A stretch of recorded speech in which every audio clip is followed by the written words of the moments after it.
अमरनाथ यात्रा को सुगम बनाने की ओर प्रशासन अग्रसर। चंदनवाड़ी पंचतरणी बालटाल सड़क मार्ग का होगा निर्माण। जम्मू में एक और यात्री निवास का किया गया शिलान्यास। कश्मीर में कुछ और यात्री निवासों का किया जाएगा निर्माण।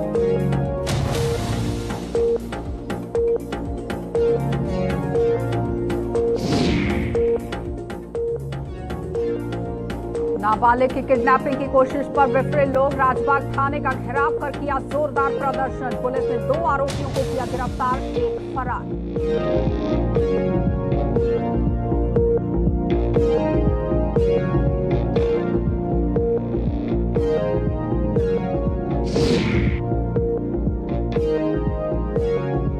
मुगल रोड पर रत्नाचम में फिर दरका पहाड़। यातायात के लिए बंद हुआ ऐतिहासिक मार्ग। बहराम नाला से आने जाने की इजाजत नहीं।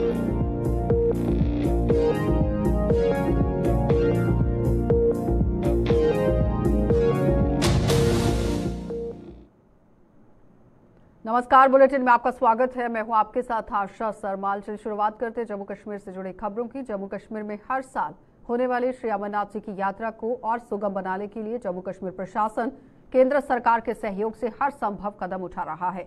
देश के कोने कोने और यहां तक कि विदेशों से भी इस यात्रा पर पहुंचने वाले श्रद्धालुओं की सुविधा के लिए कई नई परियोजनाओं का खाका तैयार किया जा रहा है। और जम्मू के मजीन इलाके में बनने वाले यात्री निवास और आपदा प्रबंधन केंद्र के शिलान्यास के बाद उपराज्यपाल मनोज सिन्हा ने बताया कि श्रद्धालुओं के लिए ऐसे कई और यात्री केंद्रों के निर्माण का खाका तैयार किया जा रहा है। और इसके अलावा चंदनवाड़ी से पंचतरणी होते हुए बालटाल तक सड़क के निर्माण की डीपीआर भी तैयार की जा रही है। उपराज्यपाल ने यह भी बताया कि G20 सम्मेलन के सफल आयोजन से विश्व भर में जम्मू कश्मीर का डंका बजा है और प्रशासन की प्रतिबद्धता और सुरक्षा बलों की यहां सजगता से जम्मू कश्मीर में एक नया इतिहास रचा गया है। इस दौरान उपराज्यपाल के साथ केंद्र शहरी और एवं आवास मंत्री हरदीप सिंह पुरी भी मौजूद थे, जिन्होंने बताया कि इस यात्री निवास में 400 श्रद्धालुओं को ठहरने के लिए यहां पर बंदोबस्त किया गया है। श्रद्धालु यहां पर ठहर सकते हैं और 54 कमरों के साथ साथ अन्य निर्माण भी किए जा रहे हैं।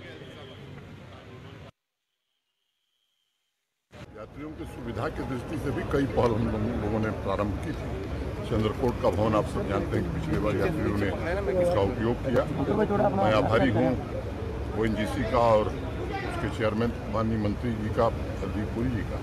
ONGC ने 51 करोड़ रुपए इस यात्री भवन के निर्माण के लिए दिया और आप सबने सुना 4 भवन और यात्रियों के लिए बनाने में मंत्री जी मदद करेंगे। ONGC के सहयोग से पूरा होगा।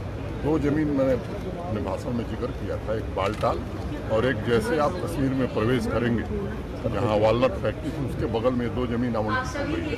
मुनवान कैंप के पास भी हम जमीन देख रहे हैं। मुझे लगता है कि इसके कारण सुविधाएं काफ़ी बढ़ेंगी।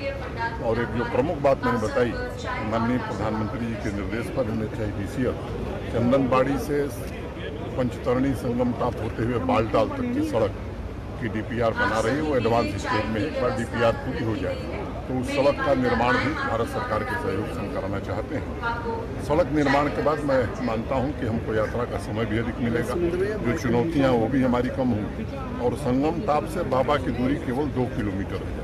मैं समझता हूं कि चुनौतियां आती हैं और चुनौतियों का सफलतापूर्वक सामना करने के अब हम लोग अभ्यस्त हो गए हैं। अंतर्राष्ट्रीय स्तर का इतना बड़ा आयोजन आज तक जम्मू कश्मीर में नहीं हुआ। आज़ादी के बाद पहली बार G20 के टूरिज्म वर्किंग ग्रुप का आयोजन हुआ और मैं कह सकता हूं कि यहाँ के लोगों ने भी बड़ा सहयोग किया। जम्मू कश्मीर के निवासियों के सहयोग के कारण, प्रशासन की प्रतिबद्धता और सिक्योरिटी फोर्सेस की सजगता के कारण एक नया इतिहास जम्मू कश्मीर में बना है। देखिए, वो तो माननीय उपराज्यपाल जी तो इनसे ये काम बड़े तेजी से कर रहे हैं। हमारा सौभाग्य है कि इस शुभ काम में हमारे एक OMC भी जुड़ी है, तो वो श्राइन बोर्ड से मिलकर इसमें जो 400 पिलग्रिम्स के लिए रहने की जगह है उसमें 54 कमरे बनेंगे, 18 डॉर्मेट्री बनेगी। मुझे इस पे खुशी है। मुझे ज़्यादा खुशी ये भी है कि मनोज जी ने चाहा कि ऐसी और शायद 4 फैसिलिटीज़ बने, तो मैंने CMD से बात करके उनको पब्लिक अश्योरेंस दी है। जैसे ही आप इसका प्रपोजल भेजते हैं हम उसकी अपनी तरफ से जो CSR की कमिटमेंट है एकदम कर देंगे।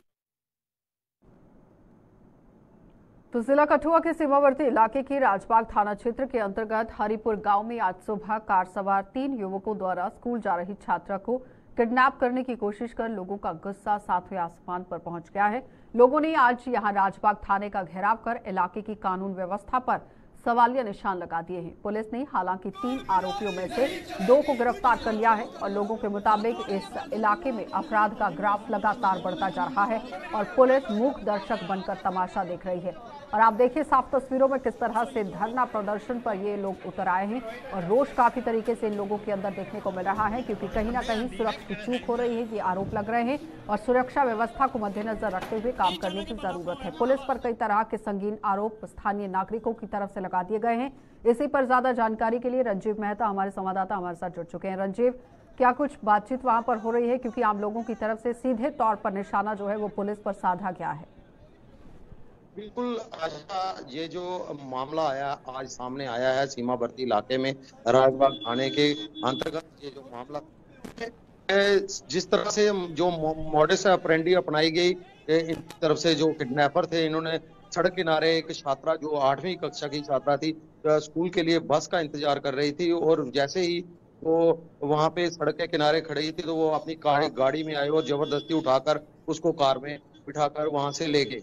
लेकिन आपको यहाँ पर ये बताना भी जरूरी है कि इस तरह की घटना के बाद पूरा बॉर्डर इलाका जो था, सीमावर्ती इलाका, पूरा दहशत में आ गया। लोगों को काफी गुस्सा भी देखने को मिला। लोगों ने वहां पर बैरिकेडिंग करके पूरा रोड जाम किया, प्रोटेस्ट किया, नारेबाजी की और प्रशासन से खिलाफ रंजीव, क्या पता चल पाया है कि आखिर कौन लोग थे जो इस पूरी घटना को अंजाम दे रहे थे? पुलिस ने क्या कार्रवाई की है? बिल्कुल आशा, मैं बताऊं कि ये जिन लोगों ने इस किडनैपिंग की घटना को अंजाम दिया, ये वहीं के थे, उसी इलाके के थे, उसी क्षेत्र के थे और 3 बालिग हैं और काफी ज्यादा ये इनके खिलाफ पहले भी मारपीट और के मामले हैं। ये नशे के कारोबार में भी शामिल हैं। लोगों का कहना है कि ये काफी स्टंटबाजी वहां पे करते हैं बाइकों पर और लोगों में दहशत फैलाते हैं। ये स्थानीय लोग थे और इनको लोग सभी जानते थे, तभी इनको इतनी जल्दी जो है इनमें से 2 को पकड़ लिया गया है और एक अभी भी पकड़ा है। रंजीव, जरा ये बताइए कि जिन लोगों को पकड़ा गया है उनसे पूछताछ हुई है कि आखिर क्यों इस बड़ी घटना को अंजाम दिया गया और पूरे इलाके के अंदर सनसनी फैलाने की कोशिश की गई? हाँ, पुलिस इनसे पूछताछ कर रही है, लेकिन अभी तक पुलिस इसके बारे में ज्यादा खुलासा जो है अभी नहीं किया है, क्योंकि पुलिस का कहना है कि जब तक तीसरा व्यक्ति पकड़ नहीं आता, तीसरा जो है वो पकड़ में नहीं आता, तब तक जो है पुलिस की कार्रवाई का खुलासा नहीं करेंगे। जब वो पकड़ में आएगा तो एसपी कठुआ खुद। चलिए रंजीव, बहुत बहुत धन्यवाद जुड़ने के लिए। तो फिलहाल आपने देखा कि एक अलग ही मामला जो है वो जिला कठुआ के अंदर से देखने को मिला है, जिसमें किडनैपिंग देखने को मिली है और कई तरह के सवालिया निशान पुलिस पर खड़े हो रहे हैं। लेकिन अब सवाल यहाँ पर यह है कि जिन लोगों की गिरफ्तारी हुई है उनसे पूछताछ करने के बाद क्या कुछ सामने आएगा, क्यों आखिर इस बड़ी घटना को अंजाम देने की कोशिश हुई और ऐसे लोगों पर कार्रवाई करना जरूरी है। चलिए आगे बढ़ जाते हैं। करीब 24 घंटे खुले रहने के बाद यहाँ ऐतिहासिक मुगल रोड यातायात के लिए एक बार फिर से बंद कर दी गई है और मुगल रोड पर यहाँ रत्ता छम इलाके में फिर से पहाड़ दरकने के कारण एहतियातन इस मार्ग पर यातायात को बहराम डाला इलाके में रोक दिया गया है। सोमवार को मुगल रोड पर करीब 8 दिनों के बाद यातायात बहाल होने से लोगों ने राहत की सांस ली थी, लेकिन आज फिर भूस्खलन ने उनकी उम्मीदों पर पानी फेर दिया है। मुगल रोड की अब दोबारा कब तक खुलने की संभावना है, इस पर कोई भी आप देखिए किस तरह से बातचीत तो नहीं कही गई है, लेकिन फिलहाल अब देखना यह होगा कि कब तक इस रास्ते को खोला जाएगा, क्योंकि ये हमेशा से लोगों की मांग रही है कि 12 महीने के लिए इस रास्ते को खोला जाए। कई बार बात भी कही गई कि इस रास्ते पर टनल बनाए जाएंगे, मुकम्मल तरीके से 12 महीने इस रास्ते को खोलने पर काम होगा, लेकिन थोड़ा सा मौसम खराब होने के बाद ही इस रास्ते पर यातायात को बंद कर दिया जाता है। लेकिन फिलहाल बहराम गाला तक ही जाने की इजाजत यहां पर दी गई है, उसके आगे आपको जाने की इजाजत नहीं दी गई है। और अगर कोई भी शख्स इस रास्ते का इस्तेमाल करने की सोच रहा है तो पहले कंट्रोल रूम में जरूर संपर्क करें, पुलिस विभाग से संपर्क करें और उसके बाद आगे की अपनी जर्नी जो है वो शुरू करें। आकाश मलिक हमारे संवाददाता हमारे साथ जुड़ चुके हैं। आकाश, कब तक काम शुरू हो जाएगा और इस रास्ते को खोल दिया जाएगा, क्योंकि लोगों की ये पुरानी मांग रही है कि इस रास्ते को 12 महीने के लिए खोला जाए और इससे पहले आपने देखा कि प्रशासन ने काम भी किया, लेकिन किस तरह से एक बार फिर से बाधा बन गई। हाँ जी आशा, मैं आपको बताता चलूं, इस वक्त जो है पीर पंजाल को जोड़ने वाली मशहूर सड़क मुगल शाहराह जो है बहराम गला के मकाम पे जो पुलिस की तरफ से यहाँ पे जो ट्रैफिक को एक बार फिर से रोक दिया गया है, क्योंकि जो है रत्ता छम के मकाम पे जो है फिर से जो है स्लाइडिंग, ऊपर से दोबारा से स्लाइडिंग इस वक्त हुई है, जिसकी वजह से जो है ट्रैफिक को जो है बहराम गला के मकाम पे एक बार फिर से रोक दिया है। अभी ऑफिशियल से भी हमारी बात हुई, उन्होंने कंफर्मेशन दिया कि मुगल रोड जो है एक बार फिर से बंद कर दी गई। वहीं पे काम की खोल दिया जाएगा? हाँ जी, काम जो है इस वक्त शुरू कर दिया गया है और चौकी अफसर बहराम गला की तरफ से ये भी कहा गया कि आने वाले कुछ ही समय में अगर मौसम साफ होता है तो फिर ही इस रोड को खोला जाएगा, क्योंकि इस वक्त जो है इस एरिया में काफी बारिश का मौसम है और बहुत ज्यादा बारिश हो रही है और उनका कहना है कि अगर बारिश या मौसम ठीक होता है तो फिर ही इस रोड को खोला जाएगा। जी, क्या रास्ते में कोई गाड़ियां फंसी हुई है या फिर अपने गंतव्य की ओर बढ़ चुकी है? हाँ जी, इस वक्त जो बहराम गला के मकाम पे काफी सारी गाड़ियां जो है वहां पे रोक दी गई हैं, काफी सारा ट्रैफिक जो वहां पे है और इस वक्त जो है रत्ता छम के मकाम पे जो है काम दोबारा से जो है मुगल रोड डिपार्टमेंट की तरफ से लगा दिया गया है। जो स्लाइडिंग अभी हुई थी उसको क्लियर करने का काम शुरू कर दिया गया है। कब तक उन लोगों को राहत मिलेगी? और उनका कहना है कि आने वाले कुछ ही समय में अगर मौसम इसी तरह अगर मौसम साफ हुआ तो फिर ही इस रोड को हम क्लियर कर पाएंगे। आकाश, बहुत बहुत धन्यवाद जुड़ने के लिए। तो फिलहाल आपने देखा कि आकाश हमारे संवाददाता हमारे साथ जुड़े हुए थे, जो बता रहे हैं कि मुगल रोड को एक बार फिर से बंद कर दिया गया है। बहराम गाला से आगे जाने की इजाजत नहीं दी गई है, लेकिन फिलहाल आला अधिकारियों की तरफ से ये जरूर कहा गया है कि अगर मौसम बाधा नहीं बनता है, मौसम अगर साथ देता है तो कुछ ही समय तक इस पूरे रास्ते को खोल दिया जाएगा। लेकिन फिलहाल जो गाड़ियां रास्ते में फंसी हुई हैं उन्हें राहत पहुंचाने के लिए मुकम्मल तरीके से अमला जो है वो जुटा हुआ है। आगे बढ़ जाते हैं। अब जम्मू शहर और इसके आसपास के इलाकों में बिजली के स्मार्ट मीटर लगाने का काम लगातार चल रहा था, जिसका विरोध अब देखने को मिल रहा है। तो जम्मू की पुरानी मंडी के हनुमान मंदिर चौक के आसपास के इलाकों में Jammu power development corporation limited द्वारा लगाए जा रहे स्मार्ट मीटर का भी स्थानीय लोगों और दुकानदारों ने विरोध करते हुए आज प्रदर्शन कर दिया। प्रदर्शन कर रहे लोगों के मुताबिक वो स्मार्ट मीटर लगाने के पक्ष में हैं, लेकिन स्मार्ट मीटर लगाने से पहले इलाके में बिजली सप्लाई की तमाम केबल्स को बदला जाए और केबल बदलने के बाद ही वो इलाके में स्मार्ट मीटर लगने देंगे।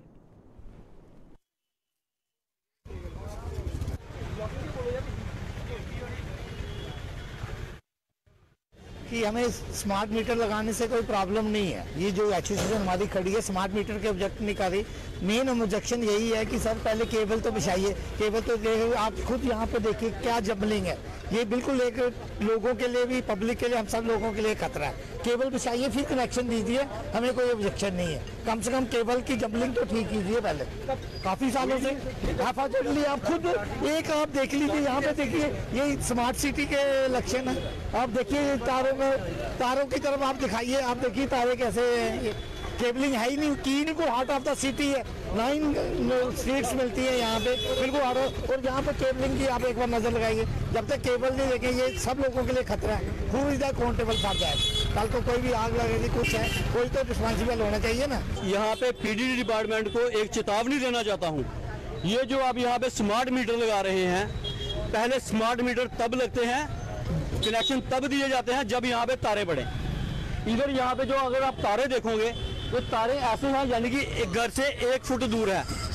यहाँ पे पहली बात है, प्रधानमंत्री श्री नरेंद्र मोदी जी ने स्पेशल एक बात बोली थी, स्मार्ट सिटी जम्मू को बनाना है, मगर इस तरीके से नहीं बनाना। ये गवर्नमेंट को, एलजी साहब को भी मैं एक रिक्वेस्ट करता हूँ, और जो पीडीडी डिपार्टमेंट के एक्शन साहब है उनके आगे एक रिक्वेस्ट करता हूँ, सबसे पहले यहाँ पे केबल चेंज की जाए। केबल चेंज के जो एबीसी केबल जो इनकी आती है वो लगे, उसके बाद यहाँ पे स्मार्ट मीटर, हम ये स्मार्ट मीटर लगवा रहे हैं, कनेक्शन उसके बाद दिया जाए। ये आश्वासन वो यहाँ पे इधर आके दे, वहाँ पे कुर्सी पे बैठ के आश्वासन ना दे, वो ज्यादा बेटर रहेगा। सभी लोग इस चीज से सहमत नहीं है, ये ना हो हमें कल रोड ब्लॉक करनी पड़े, उसके बाद धरना।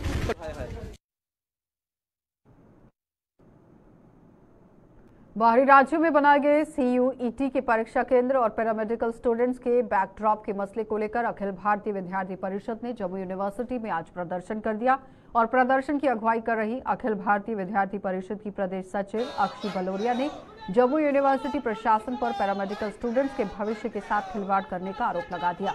अक्षी बलोरिया ने आरोप लगाया है कि पैरामेडिकल के छात्रों के परिणाम की घोषणा करने में यूनिवर्सिटी प्रशासन ने देरी की है और छात्रों को इसका खामियाजा भुगतना पड़ रहा है। वहीं यहाँ CUET की जो परीक्षा है उस केंद्र को लेकर यहाँ सरकार से जम्मू कश्मीर में भी परीक्षा केंद्र स्थापित करने की मांग की गई। उन्होंने कहा कि बाहरी राज्यों में परीक्षा केंद्र स्थापित होने से कई छात्र परीक्षा देने नहीं जा पा रहे हैं। आज हम सब लोग जम्मू यूनिवर्सिटी में जो है वो कंट्रोलर ऑफिस के बाहर जमा हुए हैं। पूरे प्रांत के जो पैरामेडिकल स्टूडेंट्स हैं उनका जो है वो बैकड्रॉप को लेकर के एक इशू सामने आया है। जो रिज़ल्ट है वो 3 साल बाद निकाला गया और अब स्टूडेंट्स को बोला जा रहा है कि आप लोग जो है फिर से अपने जो है फर्स्ट ईयर में जाएं, जबकि रिज़ल्ट लेट जो है वो यूनिवर्सिटी की तरफ से हुआ है। इसमें स्टूडेंट्स का कोई भी कसूर नहीं है और स्टूडेंट्स की बस इतनी मांग है कि ये लोग जो हैं उनको सप्लीमेंट्री एग्ज़ाम्स देने का मौका दें और इनको कंटिन्यू रखें इनके सिस्टम को आगे इनके सेमेस्टर को। और उसके साथ ही CUET का विषय हम सबके ध्यान में है कि CUET के जो सेंटर्स हैं वो स्टेट के बाहर बने हैं, तो विद्यार्थी परिषद जो है उसको लेकर के भी आज जो है वो प्रोटेस्ट कर रही है कि सेंटर्स जो है वो विद इन अ स्टेट होने चाहिए, ताकि जो स्टूडेंट्स एग्ज़ाम देने नहीं जा पा रहे हैं वो लोग जो है वो आसानी से एग्ज़ाम्स दे पाए। आम आदमी पार्टी ने सड़क के निर्माण का पूरा न होने के विरोध में विजयपुर में आज प्रदर्शन किया और प्रदर्शन की अगुवाई कर रही आम आदमी पार्टी के प्रांतीय उपाध्यक्ष राजेश पटगोत्रा ने सांबा प्रशासन और भाजपा सरकार पर निशाना साधते हुए कहा कि रामगढ़ से बाबा चामलियाल की दरगाह तक जाने वाली सड़क का निर्माण कार्य वर्ष 2017 में शुरू हुआ था, जो 6 साल बीतने के बावजूद भी आज तक पूरा नहीं हो पाया है। और पटगोत्रा के मुताबिक यहां सड़क की खस्ता हालत के कारण लोगों को कई तरह की परेशानियां झेलनी पड़ रही हैं और जिला प्रशासन मूक दर्शक बनकर तमाशा देख रहा है।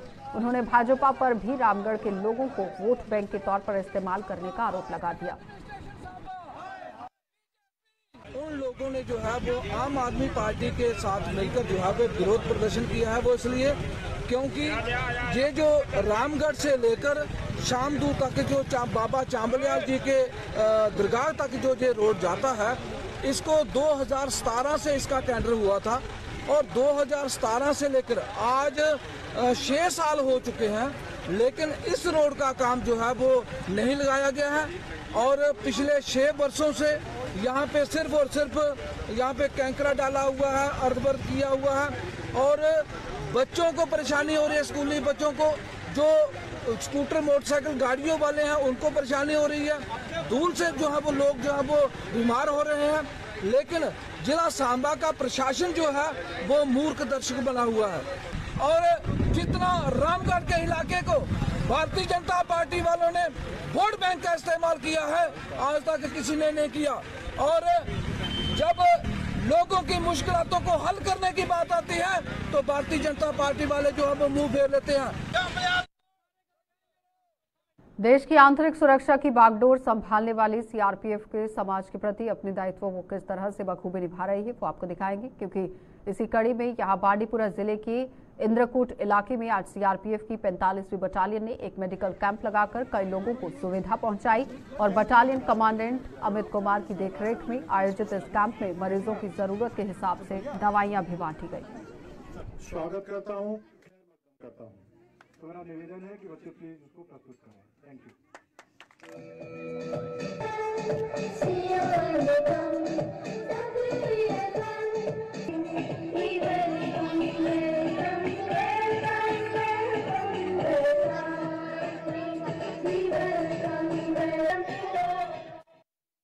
फंडामेंटल है कि हम यहाँ कश्मीर में रहते हैं या हम जहाँ भी रहते हैं, हम हमेशा वहाँ के आवाम के लिए कुछ न कुछ अच्छा काम करते रहते हैं।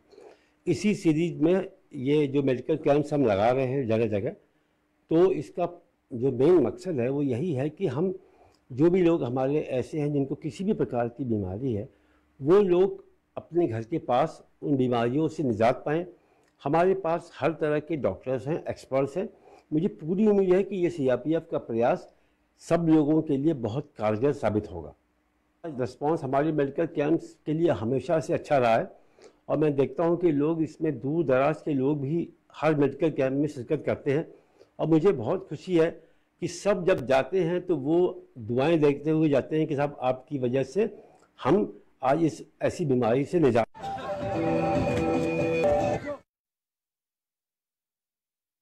नशा मुक्त भारत अभियान के तहत गवर्नमेंट डिग्री कॉलेज सुरनकोट की ही एनएसएस सरसाइज शिक्षा मिशन और एसोसिएट इंडिया के सहयोग से 1 दिवसीय राष्ट्रीय संगोष्ठी का आयोजन किया और इसका शुभारंभ डीसी पुंछ चौधरी मोहम्मद यासिन ने किया है।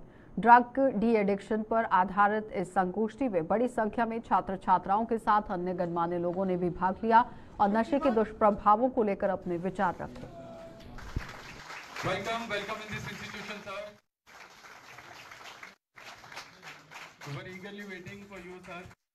Who had a special higher education department because he plays a tremendous and ये जो है एक कोलैबोरेशन में प्रोग्राम किया जा रहा है गवर्नमेंट डिग्री कॉलेज सुरनकोट और जो सर सैयद एजुकेशन मिशन सोच इंडिया एनजीओ है उसकी कोलैबोरेशन के साथ। और ये जो गवर्नमेंट ऑफ इंडिया का एक कैंपेन है नशा मुक्त भारत, ये उस पर कैंपेन की जा रही है। और इसमें हम बड़े फॉर्चुनेट हैं दैट डिस्ट्रिक्ट डेवलपमेंट कमिश्नर जो हैं वो चीफ गेस्ट हैं और हमारे पास इसमें कीनोट स्पीकर हैं और हमारे पास सब जज जो हैं सुरनकोट वो भी आए हैं। और ये एक बड़ा मीनिंगफुल प्रोग्राम है गवर्नमेंट के। आप क्या समझते हैं, क्या इस प्रोग्राम से बच्चों को फायदा मिलेगा? इस प्रोग्राम का मकसद ही बच्चों में अवेयरनेस, क्योंकि ये हमारी सोसाइटी का एक बहुत बड़ा मीनिंग्स है और गवर्नमेंट ऑफ इंडिया का जो इनिशिएटिव है हम उसी इनिशिएटिव को लेके चल रहे हैं कि अवेयर करना है अपने यंग माइंड्स को कि उन्होंने अपने आप को नशों से दूर रहना और हमारे लिए एज एम्बेसडर काम करना है। जो इल इफेक्ट नशे के हैं वो सोसाइटी में माशरे में लोगों को बताए जाए। उधमपुर रेलवे स्टेशन पर तैनात जीआरपी को एक बड़ी कामयाबी हाथ लगी है। जीआरपी ने यहां चेकिंग के दौरान एक रेलगाड़ी से करीब 10,000 नशीली टैबलेट्स बरामद की हैं और भावनगर से उधमपुर पहुंची रेलगाड़ी से ये खेप एक लावारिस बैग से बरामद की गई।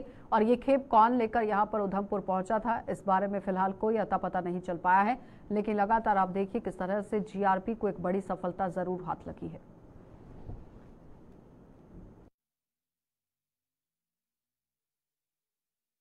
हीरानगर पुलिस ने पशु तस्करी की एक और बड़ी कोशिश को नाकाम कर दिया है। पुलिस ने पशुओं के साथ लदी हुई 4 गाड़ियों को पकड़कर 28 मवेशियों को तस्करों के चंगुल से मुक्त करा दिया है। हीरानगर पुलिस ने पशुओं से लदी हुई 2 गाड़ियों को गांव मंगलूर में दयालाचक छला रोड पर पाया है, जबकि 2 अन्य गाड़ियों को डींगा अम इलाके में पुलिस नाके पर पकड़ा गया और पुलिस ने इन 4 वाहनों के चालकों को गिरफ्तार कर लिया है, जबकि कुछ अन्य तस्कर मौके से फरार होने में सफल रहे। पुलिस ने इस बाबत हीरानगर थाने में पशु तस्करी के 2 अलग-अलग मामले दर्ज कर दिए हैं।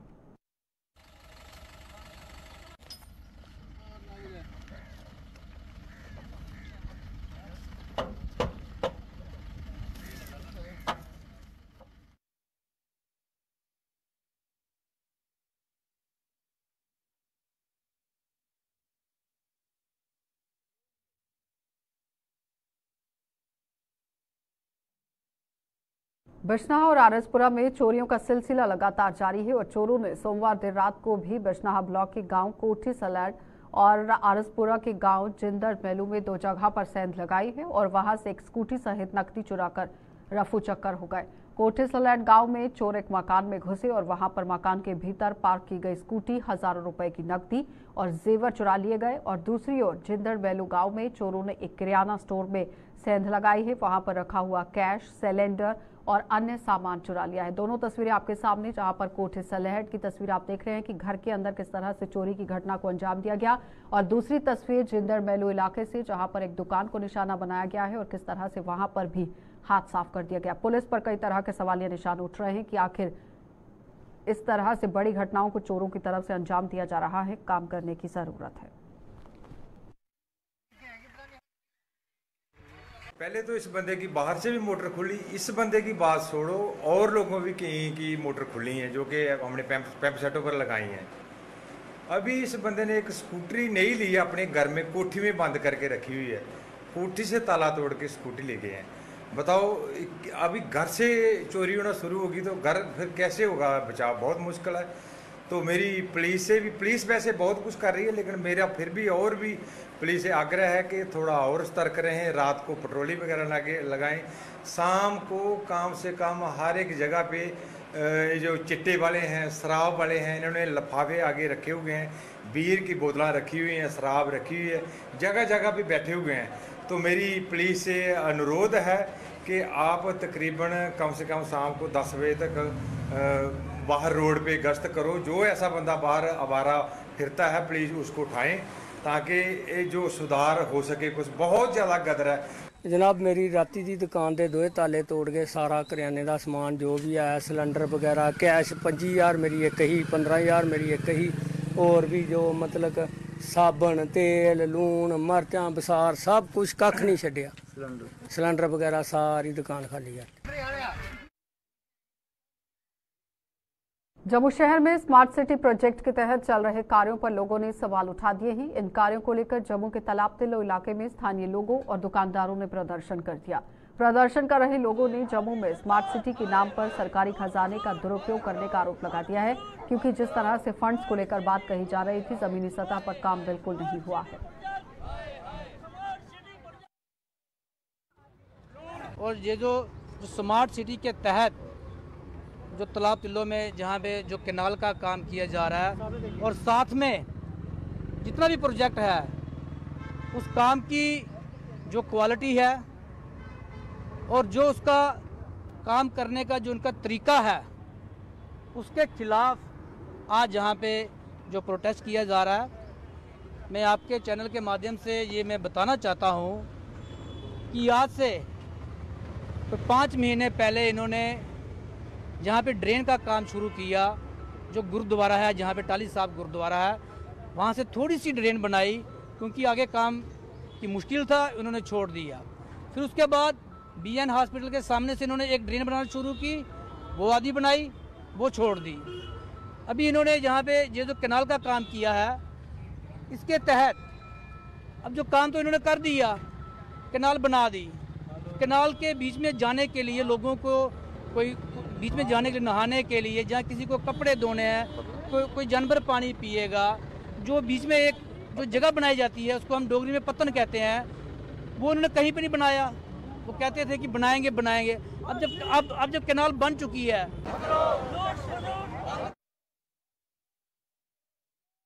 चलिए, बुलेटिन में फिलहाल इतना ही। आप बने रहिए गुलिस्तान के साथ।